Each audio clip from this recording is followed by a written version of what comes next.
ধূমপান স্বাস্থ্যের পক্ষে ক্ষতিকারক, এটা ক্যান্সার এবং মৃত্যুর কারণ। আপনারা শুনছেন গুরু কৃষ্ণাদীপ চ্যানেলের শ্রীকৃষ্ণর বাণী, মনোযোগ করে শুনবেন।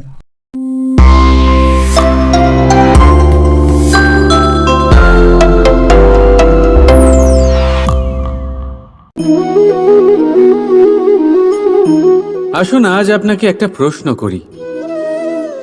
মানুষ অন্ধকারকে বড়ই ভয় পায়, এরকম কেন? এটার উত্তর হলো এই যে এই অন্ধকারে মানুষ কিছুই দেখতে পায় না, সামনেও দেখতে পায় না, পেছনেও দেখতে পায় না, আশেপাশে কি আছে তা বুঝতেই পারে না। না নিজের পথ দেখতে পায়, না নিজের লক্ষ্য। এই কারণে নিজের বিশ্বাস হারিয়ে ফেলে সে, আর এই কারণে ভয় পেয়ে যায়। চলুন আপনাকে আরো একটা প্রশ্ন করি। এই সংসারে কি এতটাই অন্ধকার আছে যে এই প্রদীপের অস্তিত্ব লুকিয়ে রাখতে পারে? না, উল্টে এই প্রদীপ অন্ধকারকে আহ্বান জানায়। নিজে জ্বলে সংসারকে আলোকিত করে এই ছোট্ট প্রদীপ। এবারে যখন এই ছোট্ট প্রদীপ অন্ধকারকে ভয় পায় না, তাহলে আপনি কেন অসফলতাকে ভয় পান? আপনার অন্তরে একটা অমর আত্মা আছে, শুধু দরকার ওই আত্মাকে জাগিয়ে তোলা। নিজের অন্তরের এই আত্মাকে জাগ্রত করে দেখুন, সব স্পষ্ট দেখতে পাবেন। রাধা রাধা। ক্রোধ, ক্রোধ কি সেটা কে না জানে? সব আয়ু, সব বর্গ, সব শ্রেণীর মানুষের ক্রোধ অনুভব করা হয়ে গেছে।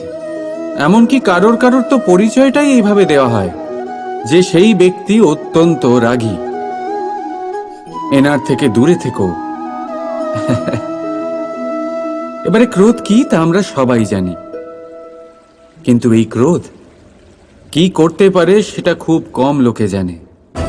ক্রোধ কিছুটা এরকম, কোনো জ্বলন্ত পাথরকে ধরা আর সেটা কারোর দিকে ছোড়া। এবার এটার পেছনে আমার ইচ্ছে থাকে সামনের জনকে জ্বালানো, কিন্তু তার আগে তো আপনার নিজের হাত জ্বলে যাবে। তাই মনে রাখবেন, যখনই আপনি কারোর উপরে ক্রুদ্ধ হবেন, সর্বপ্রথম সেটা আপনার বিনাশের কারণ হয়ে দাঁড়াবে। আমি বলি, যখন এই সংসারে করার জন্য প্রেম আছে, তাহলে ক্রোধ করার কি দরকার? প্রেম করুন, এই প্রেম সবার সাথে ভাগ করে নিন, আর ভালোবেসে বলুন রাধা রাধা। বেশিরভাগ সময় আমাদের কাছে একটা অজুহাত থাকে। আমাদের মনে হয় যে এই সংসারে এসে আমরা কি করব? যা আমরা করতে চাই সেটা তো আগেই কেউ করে ফেলেছে, আমাদের কাছে তো করার মতো কিছুই নেই। যদি আপনাকে উদাহরণ দিই, এই পুজোর থালাগুলো দেখুন, আগে থেকেই সব কিছু সাজিয়ে রেখে দেওয়া হয়েছে এখানে। এবার আমরা ভাববো যে এরপর আর কি করার আছে, সবকিছু তো আগে থেকেই হয়ে গেছে। এবার এখানে সমস্যা কর্তব্যের মধ্যে নেই, এখানে সমস্যা আমাদের চিন্তাধারায়। আমরা এটা চিন্তা করতে সময় কাটিয়ে দিই যে কি হয়ে গেছে। আমাদের এটা চিন্তা করা উচিত যে কি করা এখনো বাকি আছে, যাতে আমরা যোগদান করতে পারি।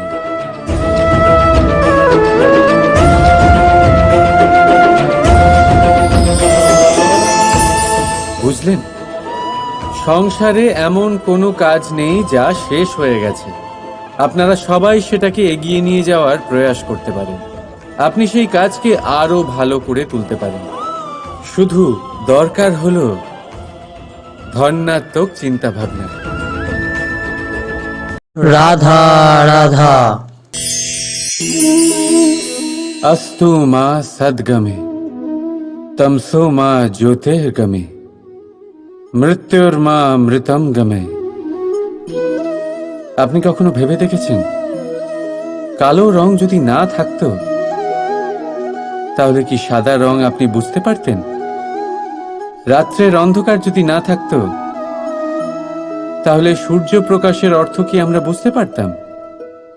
যদি এই ক্লান্তি না থাকতো, তাহলে কি বিশ্রাম কাকে বলে আপনি বুঝতেন? এই খিদে যদি না থাকতো, তাহলে কি এই সুস্বাদু ব্যঞ্জনের অর্থ আমরা বুঝতে পারতাম? আমরা কি সবকিছুর আনন্দ উপভোগ করতে পারতাম? তাই মনে রাখবেন, এই সংসারে কোনো অনুভূতি বা বস্তু খারাপ নয়। যদি আপনি মনে করেন সেটা খারাপ, তাহলে সেই কারণে যে এই খারাপ অত্যন্ত আবশ্যক, নয়তো ঈশ্বর এটাকে আমাদের সংসারে রাখতেন না। এই খারাপের উদ্দেশ্য হলো যাতে আমরা ভালোর মাহাত্ম্য বুঝতে পারি, যাতে আমরা ভালোর দিকে লক্ষ্য পূরণ করতে পারি। তাই খারাপকে কখনো ঘৃণা করবেন না। এটা তো শুধু ভালোর জন্মগ্রহণের জনক। সেটাকে ভালোতে পরিবর্তন করুন। অসত্য থেকে সত্যের দিকে নিয়ে যান, অন্ধকার থেকে আলোর দিকে নিয়ে যান, মৃত্যু থেকে অমরত্বের দিকে নিয়ে যান, কিন্তু প্রেমের পথ দিয়ে। রাধা রাধা। ভয়, এই ভয় সব সময় মানুষের সাথে থাকে। কিছু হারিয়ে ফেলার ভয়, যেটা পাওয়া গেছে সেটা হারিয়ে ফেলার ভয়, যার কাছে আমরা রয়েছি তার দূরে চলে যাওয়ার ভয়, যেটা আমাদের সেটা আমাদের থেকে কেড়ে নেওয়ার ভয়। আর মানুষ নিজের সারাটা জীবন কাটিয়ে দেয় এই ভয়েরই ছায়াতে। কিন্তু আপনি কি কখনো এটা ভেবে দেখেছেন যে এই ভয় আমরা কেন পাই? এই ভয় আমরা এই জন্য পাই কারণ আমরা সেই ব্যক্তি, সেই অনুভূতি, সেই বস্তুকে নিজের সাথে আটকে রাখি। আমরা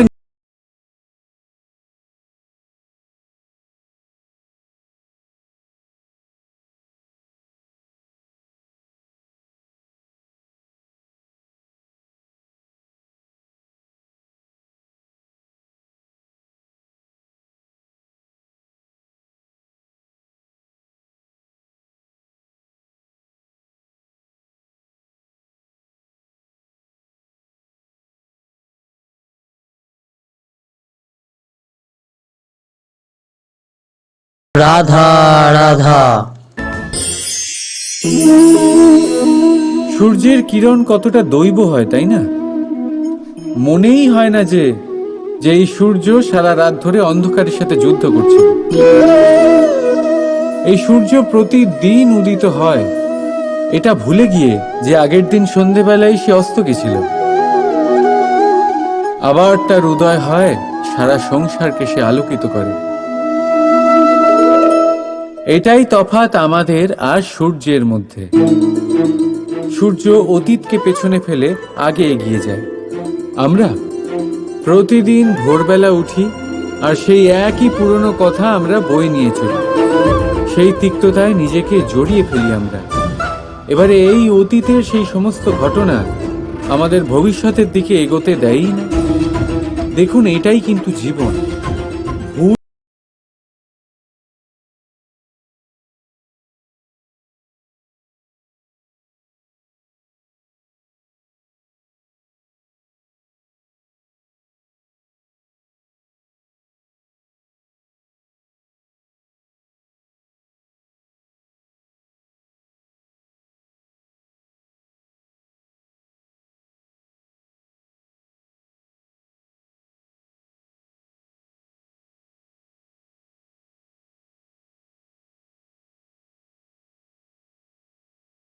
ঘটে যাওয়া ঘটনা আপনাকে কষ্ট দেওয়ার জন্য নয়, শুধুমাত্র শিক্ষা দেওয়ার জন্য হয়। রাধা রাধা। এই সংসারে স্বামী স্ত্রীর সম্পর্ক সব থেকে বড় সম্পর্ক ধরে নেওয়া হয়, আর তা হয়ও। সপ্তপদী সহ 7 জন্ম পর্যন্ত দুজন একে অপরের সাথে জুড়ে যায়, একে অপরের অর্ধাঙ্গ হয়ে যায়। অর্ধাঙ্গ অর্থাৎ অর্ধ অঙ্গ। আপনি কি এর মাহাত্ম্য বুঝতে পারছেন? নিজের সারা জীবন কারোর সাথে ভাগ করে নেওয়া। কিন্তু সংসারের সমস্ত স্বামী স্ত্রী কি একে অপরের সাথে নিজের সারা জীবন কাটাতে পারে? এটাতে কি সবাই সক্ষম হতে পারে?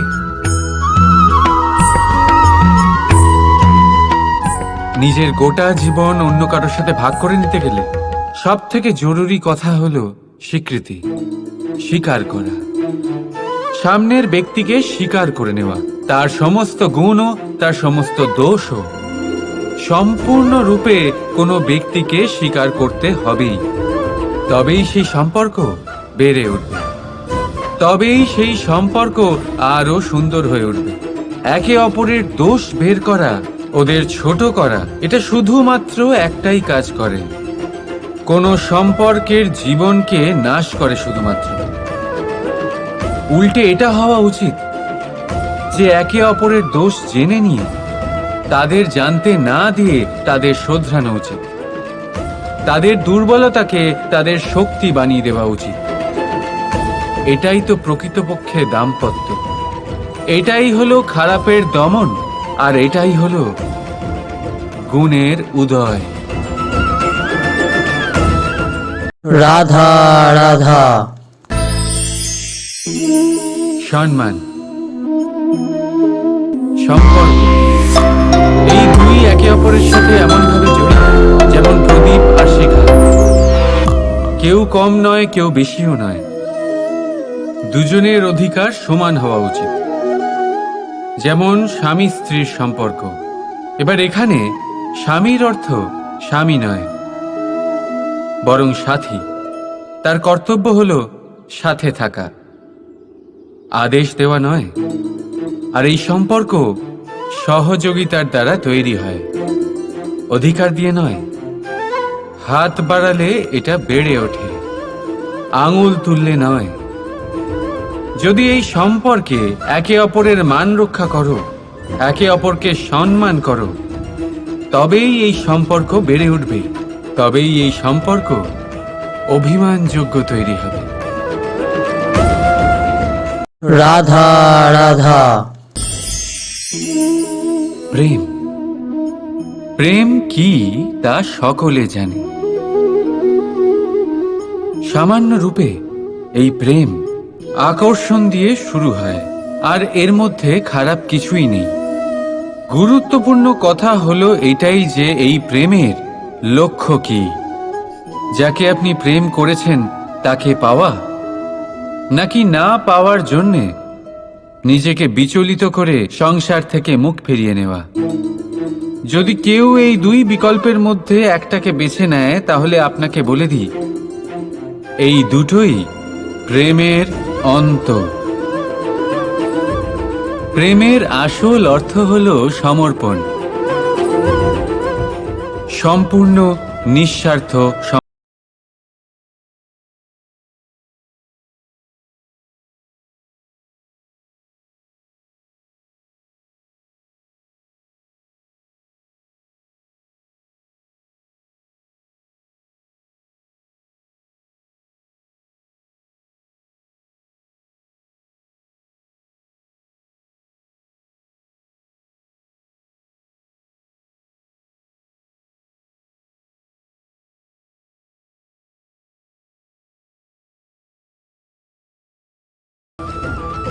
তাহলে বুঝে যাবেন এই প্রেমে আপনি ঈশ্বর পেয়েছেন। রাধা রাধা। প্রেম, এই প্রেম এই সংসারে কে না করেছে। প্রত্যেকে প্রেম অনুভব করেছে, প্রত্যেকে জানে এই প্রেম কতটা সুন্দর। কেন নয়, এই প্রেমের অনুভূতি এই সংসারে সব থেকে শক্তিশালী। এবার প্রত্যেক শক্তির সাথে আসে কিছু দায়িত্ব। এবার যখনই এই দায়িত্ব আমাদের জীবনে আসে, আমরা সর্বপ্রথম প্রেম ভুলে যাই। আর আমাদের এই প্রেম বোঝা বলে মনে হয়। কিন্তু এই সংসারের সত্য তো এটাই যে প্রত্যেক প্রসন্নতা পেতে গেলে দায়িত্ব তো অবশ্যই আসবে, যা আমাদের পালন করতেই হবে। এবার যদি আমি আপনাকে উদাহরণ দিই, আপনার বাগানে আপনি চান একটা অত্যন্ত সুন্দর পুষ্পে ভরা বৃক্ষ জন্ম নিক। তাহলে সর্বপ্রথম তার জন্য আপনাকে জল আর রোদের আয়োজন করতে হবে। তার শিকড়ে যাতে পোকা না ধরে তা আপনাকে সুনিশ্চিত করতে হবে। সেটার আশেপাশে গজানো আগাছা আপনাকে সরিয়ে দিতে হবে। আর তারপরেই আপনার বাগানে সেই সুন্দর পুষ্পে ভরা বৃক্ষ জন্মাবে, তাই তো? ঠিক এমনই হয় এই প্রেমও। সর্বপ্রথম আপনাকে এর মধ্যে সমর্পণের সার জল দিতে হবে। অবিশ্বাস আর সন্দেহ, এই দুই আগাছা আপনাকে পরিষ্কার করতে হবে। আর বিশ্বাসের সেই শিকড় কখনো যাতে দুর্বল না হয় সেটা আপনাকে সুনিশ্চিত করতে হবে। আর তারপরেই প্রেমের বাস্তবিক সুখ আপনি অনুভব করতে পারবেন। রাধা রাধা।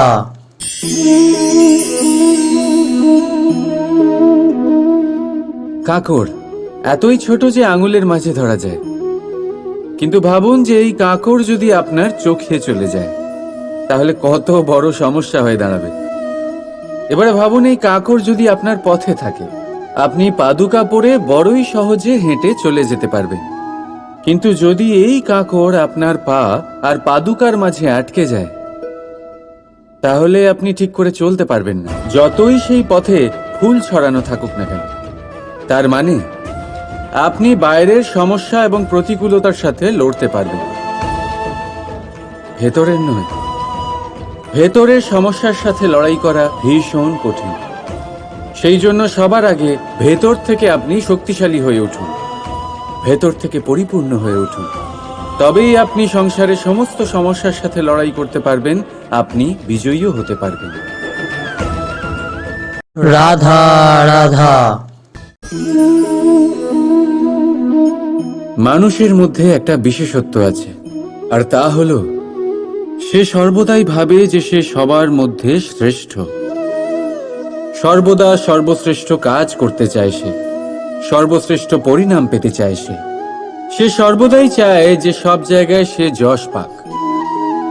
কিন্তু যখন প্রশ্ন ওঠে প্রেমের, তখন প্রেম মানুষের থেকে অনেক উচ্চ স্থানে বিরাজ করে। প্রেমে যে মানুষকে আপনি ভালোবাসেন সেই মানুষের প্রসন্নতা আপনি সর্বশ্রেষ্ঠর থেকেও শ্রেষ্ঠ মনে করেন।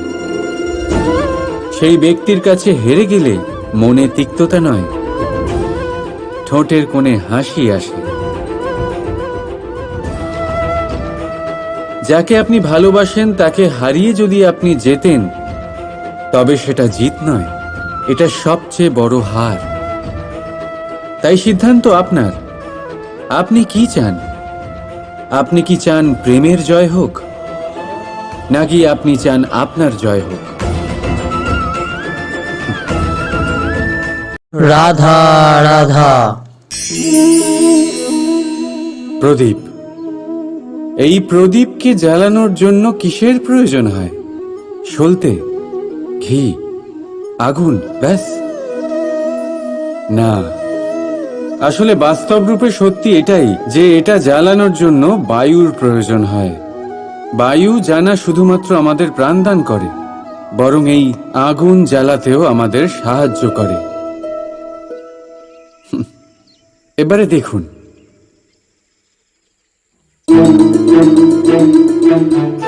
দেখলেন যে বায়ু এই আগুন জ্বালাতে সাহায্য করলো, সেই বায়ুই এটা নিভিয়ে দিল। শুধু সেই বায়ুর গতি একটু বেশি ছিল, তাই না?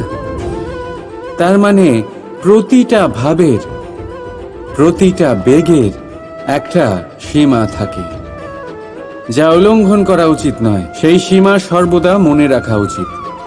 এবারে কখনো কখনো যাদের আমরা ভালোবাসি তাদের সাহায্য করতে করতে করতে করতে আমরা তাদের দুর্বল করে দিই। এটা কখনোই হওয়া উচিত নয়।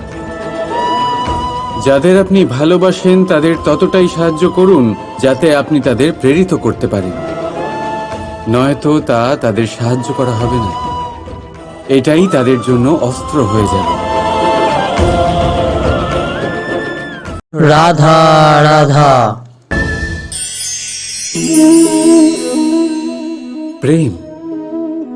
দাদা আমাকে সর্বদাই জিজ্ঞেস করেন যে কানাই এই প্রেম আসলে ঠিক কি।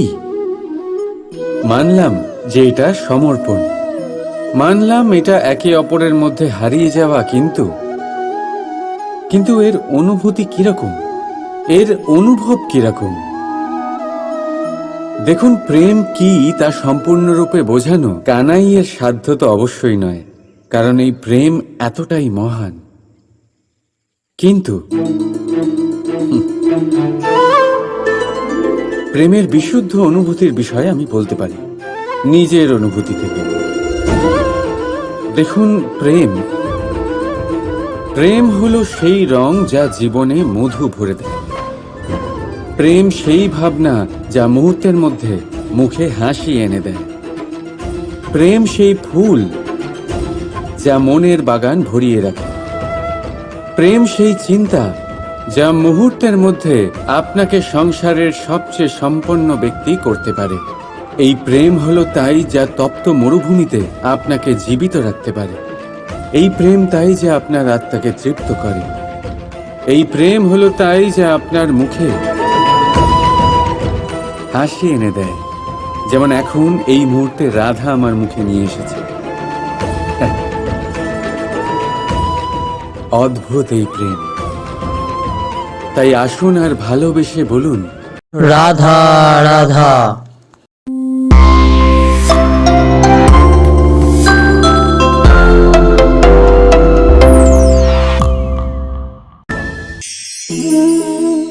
প্রেম,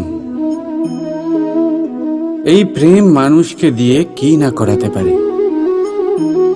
বড় বড় কাজ করাতে পারে, বড় বড় বাধা পার করাতে পারে।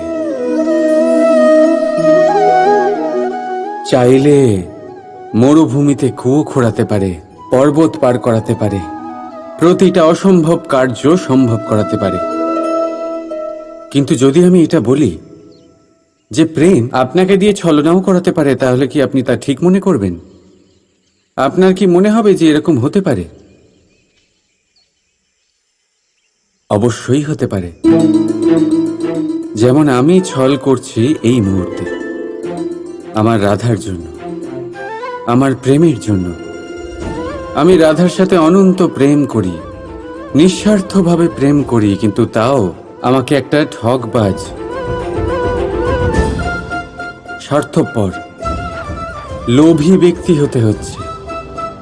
এই ছলনা আমাকে করতে হচ্ছে আমার প্রেমের জন্য। এবারে আপনারা আমাকে বলবেন যে কেন কৃষ্ণ এসব করার কি দরকার? রাধার সাথে তুমি বিবাহ করে তুমি কি শান্তির নিঃশ্বাস নিতে পারো না? নিশ্চয়ই নিতে পারি। রাধার সাথে বিবাহ করে আমি ভীষণ সুখী হব, কিন্তু আমি এই কথাও জানি যে আমার রাধা সুখী হতে পারবে না। কারণ যদি এই বিবাহ হয়, তার মাতা পিতা, তার পরিবারকে বর্ষণা ত্যাগ করতে হবে। রাধার মনের মধ্যে একটা গভীর ক্ষতের সৃষ্টি হবে। দুঃখ তাকে কুরে কুরে খাবে।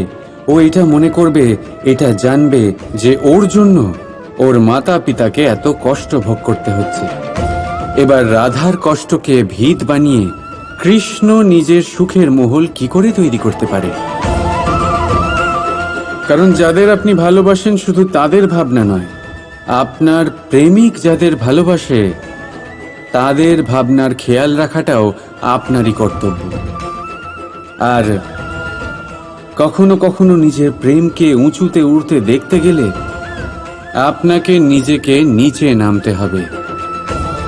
এমন কোনো কাজও আছে যা আপনাকে আপনার প্রেমের জন্য করতেই হবে। রাধা রাধা। লোকে বলে সংগঠনের মধ্যে অনেক শক্তি থাকে, আর এটা সত্যি কথা। এবারে দেখুন না, একটা আঙুল আর একটা মুঠোর মধ্যে কতটা তফাৎ সেটা আমরা সবাই জানি, কিন্তু একটা আঙুল আপনাকে উচিত পথ দেখাতে পারবে, কিন্তু মুঠো পথ অবরোধ করতে পারে। তাই এইটা জানা অত্যন্ত প্রয়োজনীয় যে সংগঠন আর ভিড়ের মধ্যে অন্তর কি, এটা আগে চিনতে হবে। সংগঠন সেটাই যেখানে আপনার ব্যক্তিত্ব আছে, নিজের পরিচয় আছে। শুধু শক্তি অর্জন করার জন্য ভিড়ের সঙ্গ দেওয়া একেবারেই ঠিক নয়, কারণ এই ভিড় যদিও বা আপনাকে শক্তি প্রদান করবে, কিন্তু আপনার থেকে আপনার নিজস্বতা ছিনিয়ে নেবে। সেই জন্য সংগঠনে অবশ্যই থাকুন, কিন্তু আপনার ব্যক্তিত্ব আর আপনার পরিচয় এদের কোনোদিনও হারাবেন না। রাধা রাধা। চলুন আপনাকে একটা প্রশ্ন করি, সব থেকে সুস্বাদু ফল কোনটা? এবার কেউ বলবে আম, তো কেউ বলবে সীতাফল, কেউ বলবে আঙুর। আর তা কেন বলবে না? প্রত্যেক ব্যক্তির নিজের নিজের রুচি আছে, নিজের নিজের স্বাদ আছে। কেউ এটাও বলতে পারে যে ভাগ্যের জোরে যে ফল পাওয়া যায় সেটাই সব থেকে ভালো। এবার রুচি যাই হোক না কেন, যেমন খুশি হোক না কেন, সব থেকে মিষ্টি ফল হলো সেটাই যা পরিশ্রম করে অর্জন করা হয়। এবারে দেখুন না, তিল তিল যোগ করে অল্প অল্প জমিয়ে আপনি আপনার কুটির বানালেন, সেখানে থাকলেন, অসাধারণ। সেটার আনন্দটাই আলাদা, আর সেটার সামনে বড় বড় প্রাসাদের সুখ মিলিয়ে যায়। এটা কেন হয়? এটার উত্তর অত্যন্ত সহজ সরল।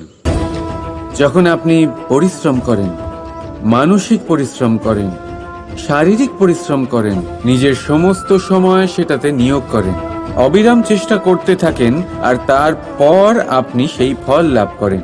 আর সেই ফলের মূল্য তো আপনারা জানেন।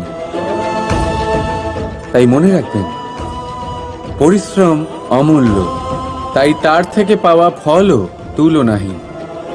তাই পরিশ্রম করতে থাকুন, অবিরাম চেষ্টা করতে থাকুন, এই ফল অর্জন করতে থাকুন, আর জীবনে এই সফলতাকে প্রাপ্ত করতে থাকুন। আর আমার সাথে ভালোবেসে বলুন, রাধা রাধা। এখানে শ্রীকৃষ্ণ বাণীটি সমাপ্ত হলো। ভালো লাগলে গুরুকৃষ্ণা দীপ চ্যানেলটিকে লাইক, কমেন্ট, শেয়ার করবেন। জয় শ্রীকৃষ্ণ। রাধে রাধে।